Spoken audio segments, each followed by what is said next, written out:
अब इसके बाद वजू की सुन्नत पेश करने के लिए मैं इब्राहिम हसन को दावत देता हूँ कि वो आए और वजू की सुन्नत पेश करें।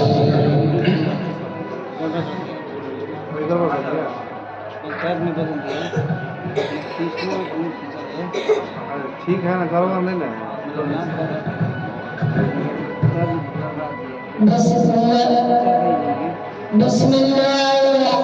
बिस्मिल्लाहिर्रहमानिर्रहीम। वजू की सुन्नत यानी वो